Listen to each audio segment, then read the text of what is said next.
ஏதோ கூட்டணி பலத்தை வச்சுக்கிட்டு ஒவ்வொரு மீட்டிங்லயும் ஸ்டாலின் பேசுறாரு.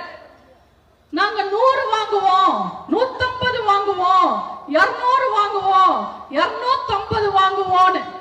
இதே நிலைமையில ஆட்சி போச்சுன்னா ஒரு முறை வாங்கினாங்களே 1991 வெறும் 2 சீட்டு, அந்த 2 சீட்டு கூட கிடைக்காது. நல்லா யோசிச்சு பாருங்க. நல்லா படிக்கிற பையன் என்னைக்குமே நான் 100க்கு 100 வாங்குவேன்னு சொல்லவே மாட்டான்.